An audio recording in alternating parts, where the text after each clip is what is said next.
Entre le soutien inconditionnel aux forces de l'ordre et le soutien inconditionnel à l'État israélien, vous avez visiblement fait votre choix.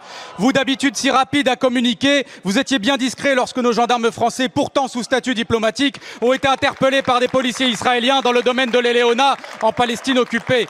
Vous vous prétendez patriote, mais vous laissez Israël piétiner la souveraineté française, car c'est toute la France qui est humiliée quand un de nos gendarmes est mis face contre terre par une police étrangère.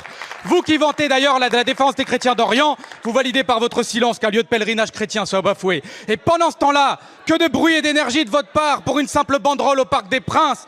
Don Quichotte sans combattre les moulins, Retailleau s'en prend à des tifos en disant hypocritement « pas de politique dans le sport ». Mais c'est pas que vous ne voulez pas de politique dans le sport, non, vous ne voulez juste pas de la Palestine. Car quand c'est la Palestine, vous dénoncez ce que vous présentez comme un message de haine, mais vous étiez bien content quand le Vélodrome ou le Stade Bollaert étaient aux couleurs de l'Ukraine.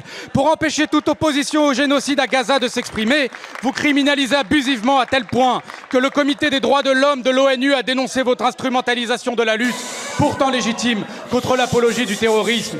Vous épuisez l'appareil policier et judiciaire contre des gens seulement coupables d'apologie du droit international.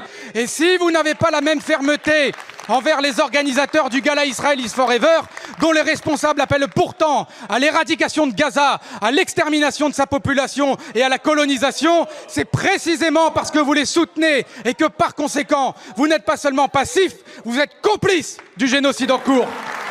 Emmanuel Macron et Michel Barnier, n'oubliez pas jeudi, pendant que vous applaudirez l'équipe représentant un pays qui commet un génocide, n'oubliez pas qu'à Gaza, il n'y a plus de terrain de football. Et pourtant, l'équipe israélienne tire quand même, mais dans la poitrine des enfants. N'oubliez pas qu'en Palestine, comme au Liban, les frappes sont aériennes et qu'elles massacrent des innocents. Il ne sera jamais ni normal, ni moral, ni même raisonnable d'accueillir les bras ouverts Israël en plein génocide.